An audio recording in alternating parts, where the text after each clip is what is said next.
Hello, this is Jerry Morton. Welcome to my Finding My Way podcast.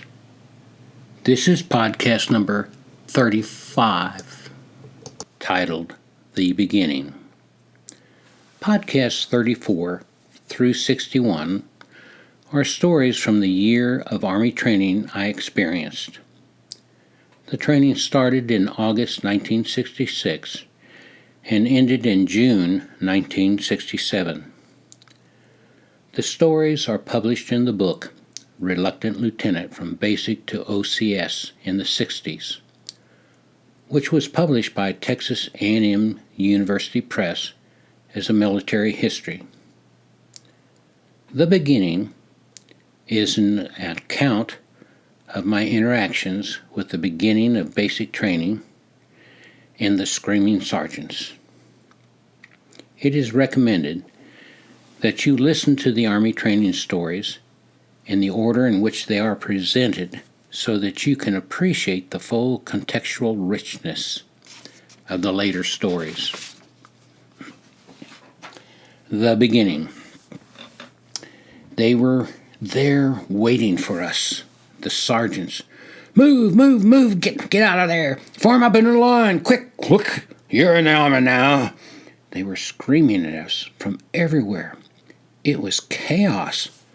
Rushing off of the bus as fast as the crowd would let me while dragging the duffel bag on the floor with the laundry bag and little civilian tote bag over my shoulder, I squeezed out of the narrow doorway onto the sidewalk and bumped into a screaming sergeant. "Third platoon over here," Sergeant Nichols shouted as other sergeants called out for 1st, 2nd, and 4th platoons. They were forming up quickly by platoons. Stragglers were wandering everywhere. Some looked dazed, others had an angry look. Some just looked put out. "Which platoon am I in? Hell should I know? Form up in 4 ranks. Get in any platoon. That's my duffel bag, idiot." I could hear and understand only a few random statements out of the swirl of shouting that filled the air. There were a lot of sergeants, too many to sort out. Sergeant Nichols was standing next to another sergeant. The rank insignia on his sleeves consisted of 3 arrow-shaped chevrons pointing upward like Nichols, and a rounded, upside-down one underneath it called a rocker. Staff Sergeant Boone stood with his lower lip slightly extended, surveying the platoon. He stood about 5 feet 10 inches tall. He was of stocky build with an observable potbelly. It was not overly large. It just looked out of sync with the rest of him. He wore dark-rimmed glasses. This was our platoon sergeant. Without emotion, he began barking out our names. Anderson, William was first. Down the alphabet he went. The other platoons were going through the same process. Those in the wrong platoon were sent to the one that had them on its roster.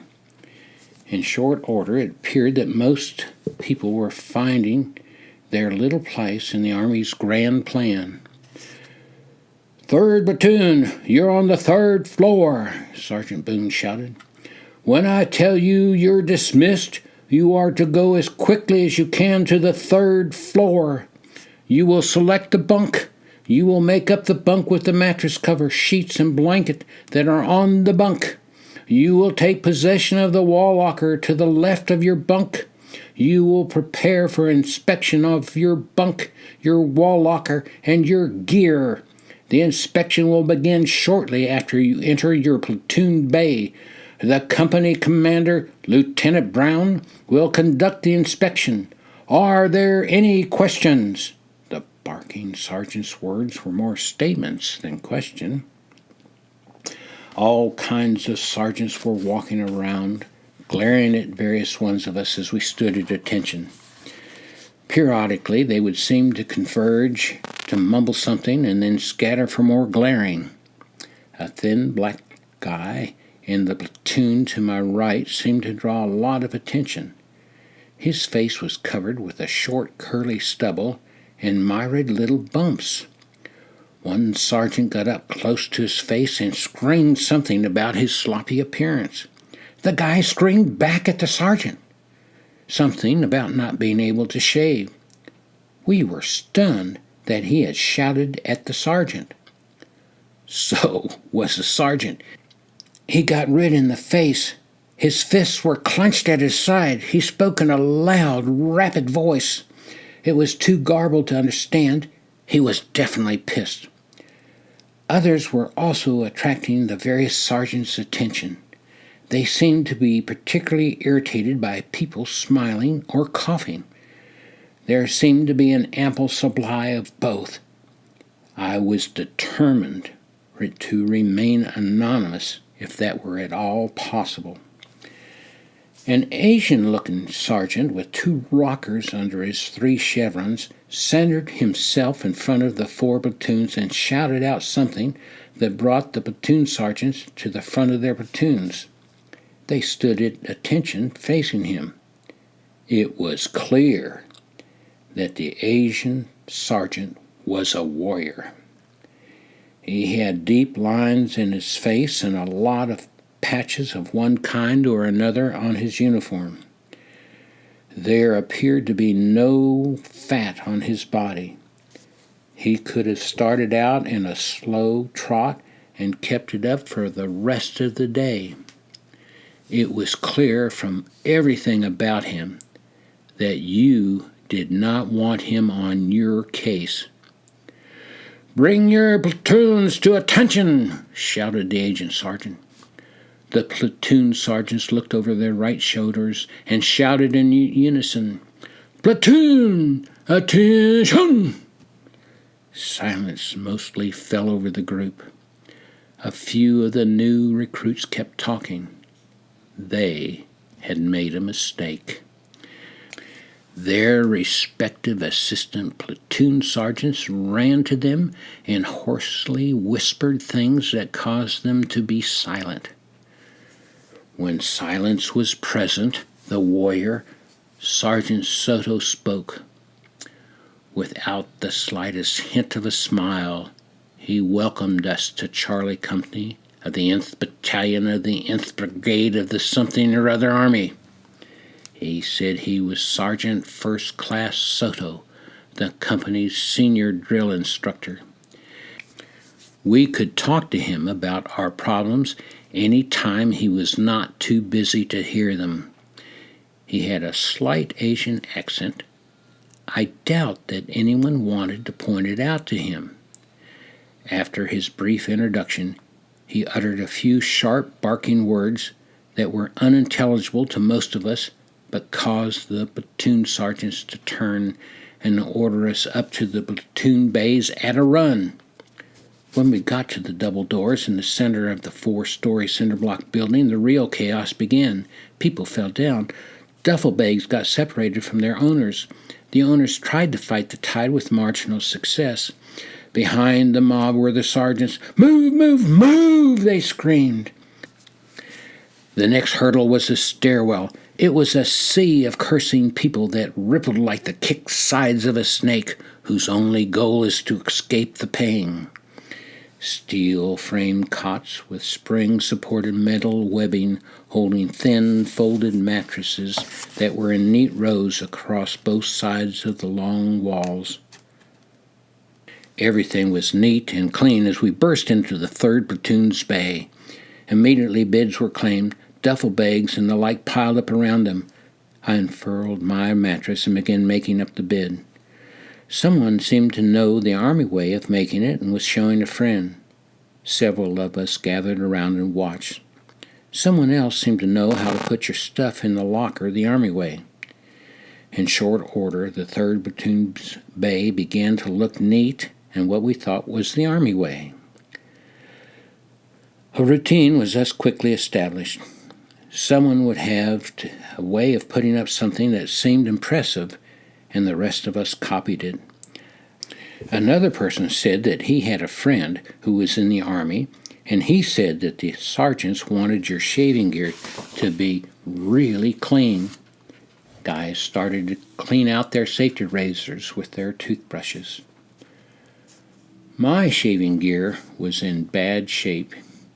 You know, you never pay attention to such things until someone else points it out to you. I guess I had been using my razor for 6 years or more. I mean, it was a perfectly good razor. All you had to do was rinse the shaving cream off of it and change the blade every so often. As I looked at it for the first time with a critical eye, I was shocked. There was no way I was ever going to get it looking clean before the sergeants came up to inspect us. Part of it had turned into a sickly green crust that would not come off. Other parts had a soap film layered over them so many times that they had the lacquer look of old furniture, left out in the sun too long and then rained on. The rain dried as flies got their wings stuck in the sticky mess. In their haste to escape, the insects had parts of their wings left behind. These had become part of the lacquered finish as well. The toothbrush situation was little better. Anyone could look at my toothbrush and know that something must be alive in it. The caked and dried residue of thousands of applications of toothpaste had to be protecting some blissful creature, unaware that it was in the army now. Even the ends of the bristles were frayed with use. Thank heaven the accumulated crud in the nozzle of my can of shaving cream could be removed with a borrowed toothpick. The yellow stain flecked with suspicious material was another matter. Most of the men seemed equally concerned about the lack of cleanliness of their toilet articles. They were vigorously scrubbing on them. Once I realized it was impossible to clean up my gear, it was a simple decision to substitute it with the brand new gear.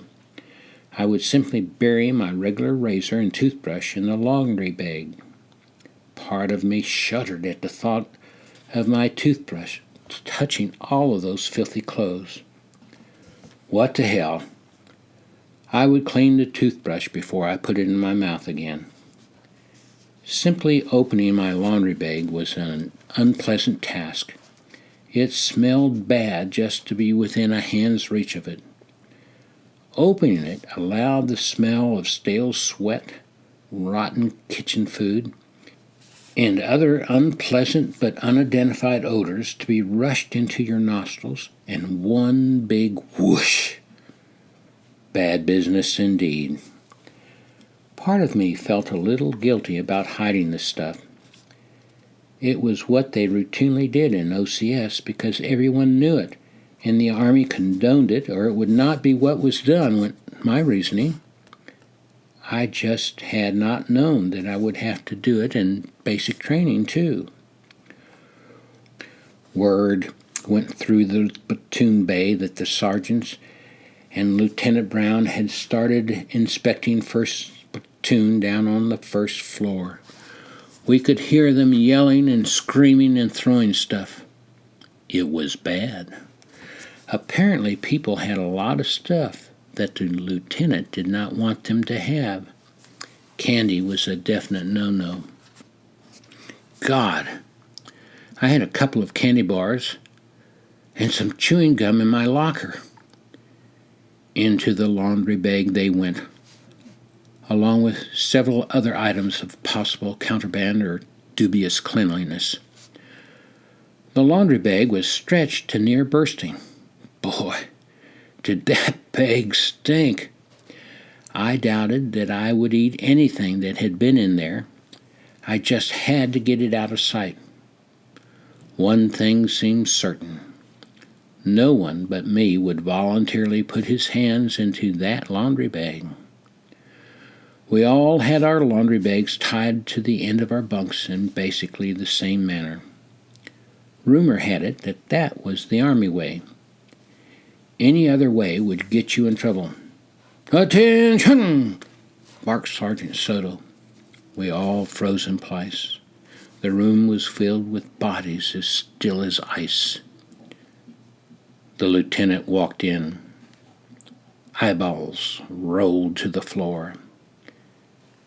He was not much to look at, about 5'5" and slender of build.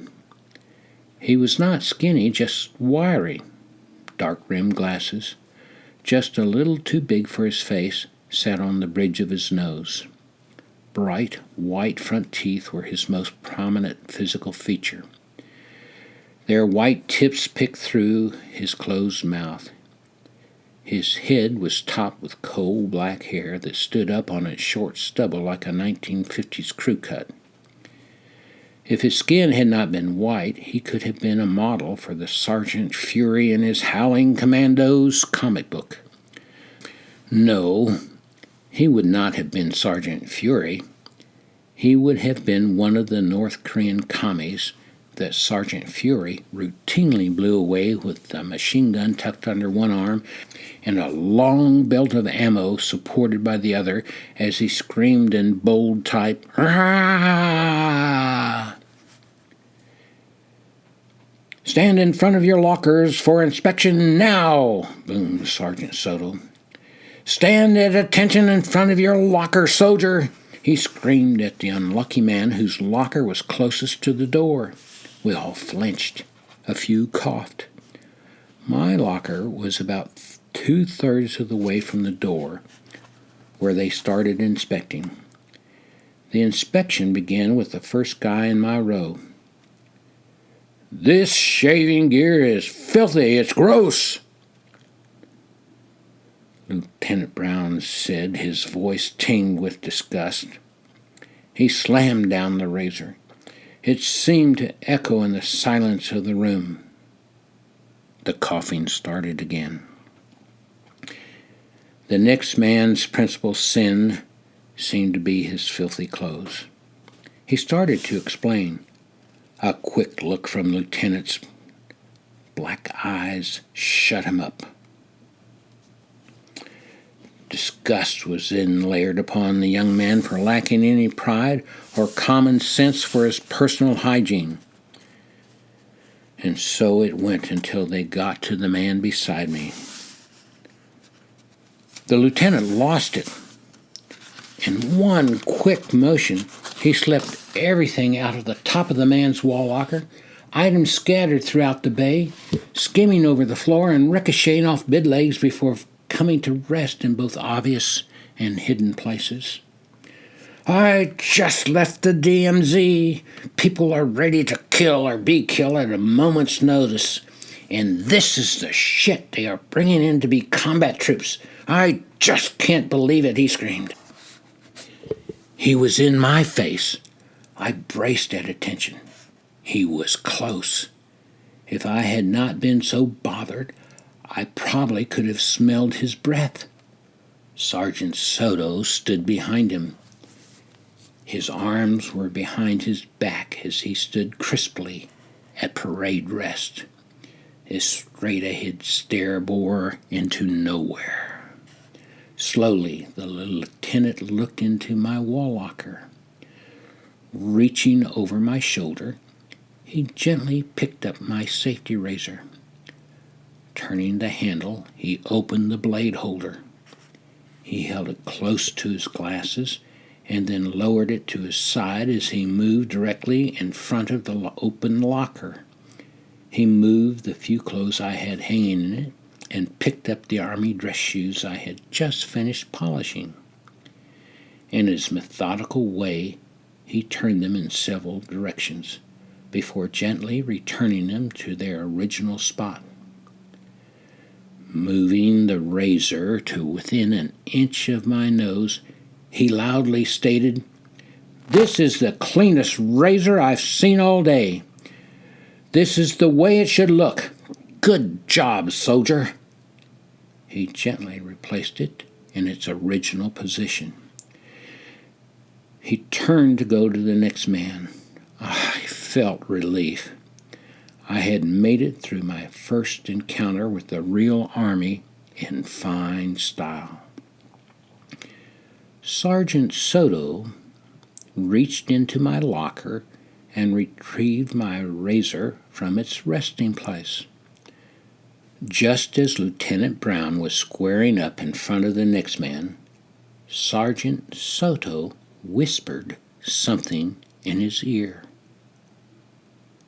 The lieutenant stopped, turned, and took the razor from him. Instantly he was in my face. "Have you ever shaved with this razor?" he shouted. This was going to be bad, was the message that raced through my mind. "No, sir," I replied. "You tried to deceive an officer," he hissed at me, spraying my face with spittle. His white face had turned red. His fists were clenched at his side. "No, sir," I said with less confidence. This was really bad. "Why did you try to deceive me?" he said glaringly. Sputtering through my hyperventilating, constricted throat, I explained, "They told me that you need 2 sets of shaving gear in OCS, sir. One to get through inspections and one that you really use. So I got set for inspection, and I got a set for inspection and figured that this was just the beginning of using it." "Where's the stuff you use?" he demanded. In my laundry bag," I said with a nod of my head in its direction. Get it. Pour everything out of it onto your bed. Now, move, he screamed. I jumped into motion. Oh, this was bad. Even without opening the bag, anyone without the severest of head colds could smell the stink. Oh, this was very bad. Like vultures, the lieutenant and Sergeant Soto hovered over me as I untied the bag.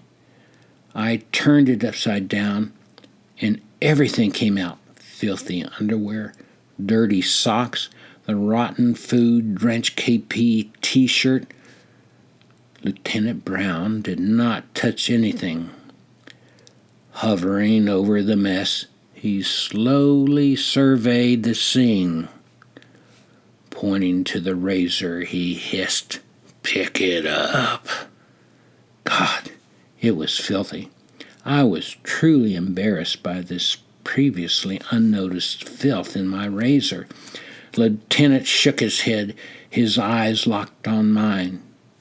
He was not angry. I was stunned. His clenched fist, locked arms, and tight neck muscles all said he was angry.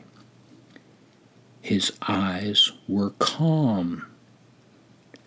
Reaching into the pile on the bunk, he pulled out the shaving cream can. "There's no lid on this," he shouted. "There's no protective lid on top of this can. What happens when you're carrying the bag and something pushes on the top?" he shouted as he pointed that can at my face and placed his finger on the top of the can. "Everything gets soaked with soap," he said, answering his own question as he tossed the can on the bunk. He was right, though. I had never thought of that. My interrogation was over. The inspection continued. I was so upset by the encounter that I could not follow what was said to the others. They were shouting and things were knocked on the floor. It was much the same as it began, and then he was gone. Morning began as it was scripted in the movies. At 5 a.m., Sergeant Boone turned on the lights in the platoon bay. He yelled for everyone to get up because at 5:30 we had to be in formation in front of the building with the rest of Charlie Company. It was a mad rush. Everyone went to the latrine to relieve themselves, shave, and so forth. A lot of guys were going to the showers. Why they had not showered the night before was a mystery to me.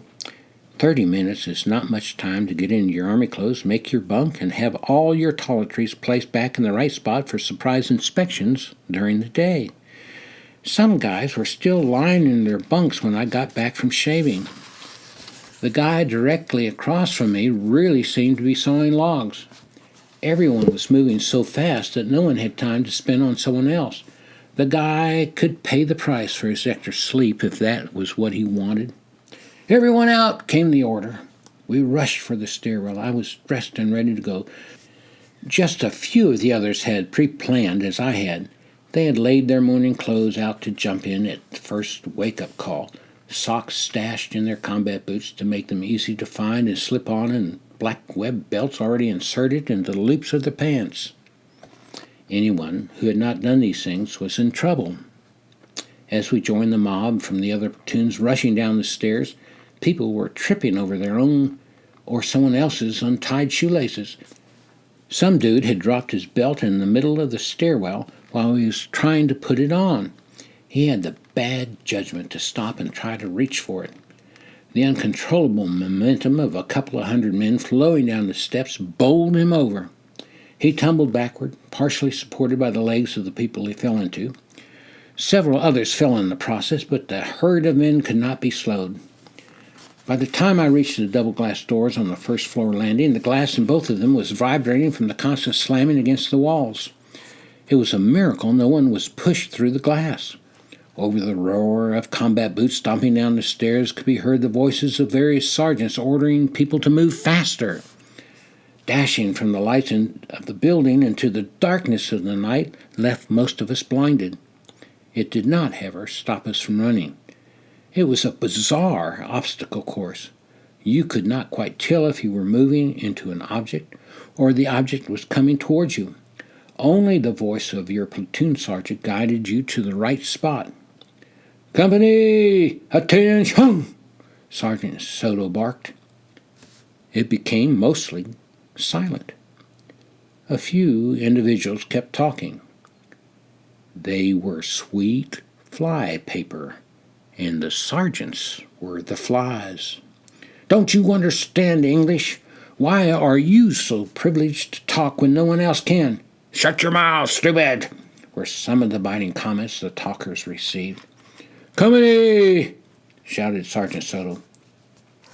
Each of the 4 platoon sergeants called out in almost perfect unison, "Platoon!" "Left!" Sergeant Soto said. "Left!" came the vibrating echoes from the platoon sergeants. "Face!" Sergeant Soto screamed the echo from the platoon sergeants, almost drowning them out. It was not too bad for the first time that a bunch of civilians had responded to a military order as an organized group. About 10% of the men turned to their right or stayed motionless until they realized their obvious error. Many of them got immediate coaching from the sergeants, but there were more error makers than sergeants to go around. "Forward! March!" came the order as the company moved out in fairly good order. When we got onto the street, the order was to go to double time. It was not quite a real double time, though, as we could not pick up our knees and run. The men in the front were too close. Instead, there was a rapid movement of picking up and putting down your feet without raising them too high. We picked up on the proper way to do it by watching the sergeants as they ran alongside the formation. They kept their arms down at their sides with a slight bend to them rather than typical elbow and forearm parallel to the ground running position. We later learned that this was called the airborne shuffle. Someone said they used this technique at paratrooper school because it was the best way to run without damaging your knees. It was not all that hard to do at first. We had no idea how far we were going or where we were going. We were just going. The lieutenant was with us, as was Sergeant Soto. Of course, all the platoon sergeants and their assistants were running along beside us. They focused on those who could not keep in step or started to allow a gap to form between themselves and the man in front of them. After the first 5 blocks of airborne shuffling, it stopped being easy. I was breathing through my mouth. People in front of me began to lose their place in line. You could not help bumping into them, but you kept going. The blistering tongues of the sergeants upon the slower shufflers became increasingly sharp. I was determined to keep up. Sweat was building up on my face despite the brisk morning air. It was still pitch dark. There was no moon, but the streetlights were strong enough to give you night blindness. Eyes could not penetrate the dark, although no one had time to focus on this fact. Sweat poured freely down my face. My armpits were soaked. My feet hurt. On we went. Trying to figure out where we were was no longer an issue. Fighting the muscle ache and keeping up was all that was on my mind. Then someone up front fell. A couple more guys fell or stumbled over him. I was in the middle of the formation, hopping, shoving, and dodging my way through. "Close up the ranks!" demanded Sergeant Boone, without a pause in his steady breathing. Behind us you could hear a chorus of shouting at the stragglers. It was not good to be a straggler. I began to wonder if I could keep going. Others were, and as long as they could endure, so could I. Round the corner we went. It seemed that everyone was hurting, yet on we went. My world had shrunk to the 4 men who surrounded me in this sea of motion. Others surrounded them, but it took too much energy to look at them and figure out what was going on. My 4 companions were both my support and my prison as we moved together. No one spoke. Everyone was in pain. "Quick time, march!" shouted Sergeant Suttle. The platoon sergeants echoed his orders. We did, and we sucked air. The company's barracks were just behind us. That was a lot of energy to get back where we had started. It was the Army way. Our reward for staying with the formation was to be marched to the mess hall for breakfast. We were first in line. That would have been a nice reward before the run. Now I was too physically tired to eat much of anything. After a few bites, I had no desire to eat more. When we returned to the barracks, they had been turned upside down. There were just a few bunks that were still made. The blankets and sheets had been pulled or twisted off the rest of them. They had not been made the Army way. Mine was okay. As a kid, my parents, both with Coast Guard backgrounds, had seen to it that I knew how to make a tight bed with hospital corners. At the next formation, they marched us to the obstacle course. From the looks of it, it just might be fun. There were ropes to swing on over mud pits, a big gully to jump over, and a number of other different things to climb on or over. The problem was, you did not know what to do when. It was all confusion. Sergeants constantly yelling and telling you what to do, and never speaking till you could understand what they said. Men were running here and running there. No matter where they ran, it seemed to be the wrong place, or they were doing the wrong thing. My group had just completed the rope swing across the mud. A few guys landed on the edge of it, but we all managed to get across the obstacle. Some of the men were laughing and enjoying parts of the process. This seemed to irritate several sergeants, who converged on them. Railroad ties held up the bank of a trench we were to jump across. The trench was about as deep as a man is tall, plus 4 feet. If you fell into it, you would have a hard time getting out. It was wide enough that you had to run up to it to jump across. No one would be foolish enough to try jumping across from a standing position. At first it looked easy enough. Upon greater reflection, it was quite possible that I might not make it. In order to make the jump, I would have to get a good running start. Surging toward it at a brisk run, I could see a few unfortunates in it, struggling to get out. You could not stop. The push of the group running behind you could cause you to fall and be trampled. Just before my leap, I realized that I was a little short of the speed needed to get over it. The trench was wider than I had thought. Too late to build up more speed, I tried to compensate with effort in a springing jump. My right foot hit firm ground, allowing my bottom's momentum to carry me across. Then bam! My left foot slammed into the side of the trench, solidly smacking my big toe squarely into a railroad tie. God, it hurt. There was no stopping, or I would be run over. I immediately began limping.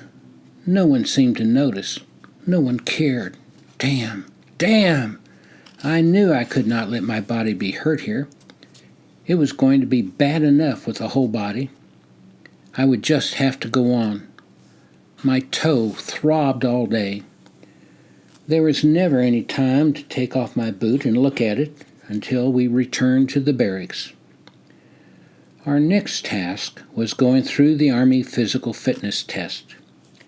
Each soldier had to score at least 300 points out of a possible 500 in order to graduate from basic training. This first run-through was just to see what kind of score we got in the beginning. We were awarded 100 points for each task that you maxed out on. A score of 500 was perfect. What perfect in the eyes of the Army meant was not clear. 60 points on a task meant that you had achieved the minimum passing score. Running a mile in 8 minutes earned you 60 points. That was no small task. You wore your combat boots. They are heavy. Running the mile was the last of the 5 tasks to be completed. Most people were worn out from completing the other 4 tasks. Like everyone else in the Army, you had to line up and wait for your turn. No one told you what to do, but they all told you when to do it. By now my big toe really hurt. I was limping. No one asked me if I had a problem. Interrupting one of the screaming sergeants did not seem to be an option. A cloud of dust masked my first PT testing ground. The sergeant called physical training PT. Everything in the Army had an acronym or an abbreviation. My first event was the 40-yard low crawl. "Get your butt down!" bellowed the sergeant as he poised his foot over the soldier's pelvis, his face hidden in the dust. "You'll get it shot off in Vietnam. Go to the end of the line and do it over." Using our elbows in the insides of our thighs and pushing off with the arched sides of your feet propelled us forward. Using your knees, raised your stomach off the ground and exposed your butt above the rest of your body. That got you sent to the end of the line. To hell with Vietnam. The end of the line was a more immediate threat. My turn came, stopwatch in hand. The sergeant shouted, "Go!" From a crouch, I launched my stomach into the layer of powdered earth. It knocked the breath out of me. I sucked in dust. Chaos filled my ears. I was moving fast. Nothing mattered but moving. The turn for the trip back and no boot yet. Loud words, scurrying bodies, dust, out of breath, grass, made it. 80 points were mine. So were the black rings around my nostrils, the grit in my mouth, and the mud tears on my cheeks. Then my big toe remembered to hurt. Monkey bars ahead. I hated the monkey bars in school. They always made blisters that immediately tore open. The skin on the callous part of my palm just seemed to roll off. You know what I mean. The place where each finger joins the palm. They would seep that clear fluid and be sore. The Army's name for the event was horizontal ladder. You had to negotiate something like 48 rungs to get the minimum passing score of 60. Lane was a little way ahead of me in the monkey bar line. I knew his name was Lane because that's what his buddies were calling to him. "Show them, Lane! You man! Oh, you're the man! Don't stop! Just swing on back to Bayonne!" came the laughing calls from his admirers and friends. His shoulders were massive. The biceps he carried were a 96-pound weakling's dream. In all my life, I had never seen anyone with as broad a chest and as narrow a waist. How could one person be so physically perfect? What did he do to get into such shape? Was he a professional athlete? I would say not. His friends were definitely rough folks. They were not college-bound. Could he be a construction worker? What kind of a job would build muscles like those? I had worked as a deckhand on ocean-going dredges during 2 summers of undergraduate work. It was hard work. You sweated all day. There were some really strong men on the crews who lived hard all their lives. None of them had developed a body like Lane's. He was a mystery. The fact that he was black seemed irrelevant to his black and white cheering friends. Lane sprang to the bars like a feather kicked by a light breeze. His movement down the bars appeared to be effortless. It was musical. The pivot at the end for the return trip was a ballet dancer's delight. A big smile was on his face. He talked to the cheering section as he glided toward them. Twisting completely around on one hand, he started back with the same ease with which he had started. Midway to the end, he stopped. Hanging by one hand, he brought his feet up to his armpits. Scratching them with his feet brought hoots and howls from his friends. The sergeants glared. Quickly, Lane swung to the end and returned to begin again. The sergeants called him down. As he descended, we all cheered. Lane was something. I jumped up and almost fell. After 3 bars, I was in a rhythm. By 6 bars, my palms hurt. At the 10th bar, I did not know if I would make it to the end. The pivot for the return trip caused deep pain. 3 bars into the return trip, I fell. Both of my palms were bleeding. I always hated the monkey bars. The grenade throw was incongruent with the other tests. It seemed to be more of a skill test than a physical fitness test. You were required to throw a grenade that had been defused at a bullseye target stretched out flat on the ground. You had to be on your knees or lower when you tossed it. I threw it as though I were throwing a baseball. Greater vigor was required to reach the target. I put more strength into the second toss. It landed considerably to the left of the bullseye and was still short. This was perplexing.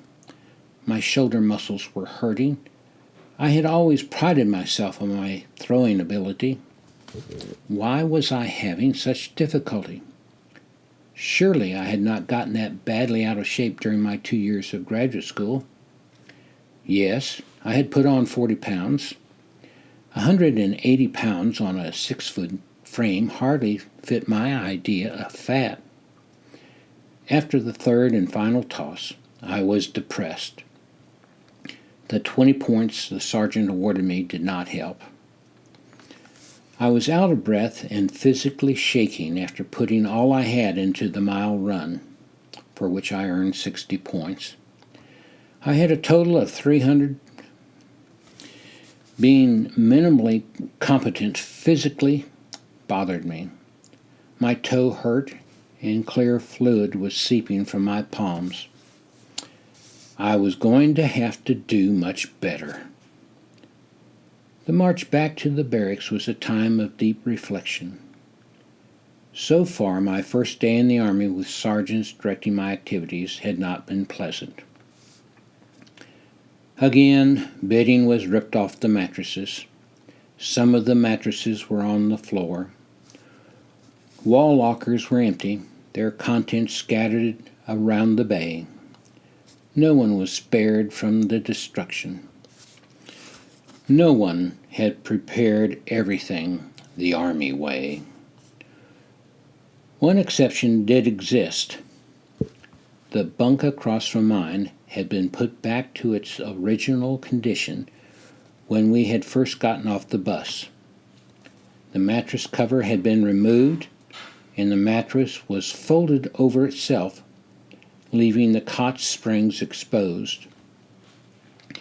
A new mattress cover was neatly folded and placed on top of the mattress, along with sheets, blanket, pillowcase, and pillow. The wall locker was completely empty. The late sleeper never returned. Rumor had it that he had died during the night.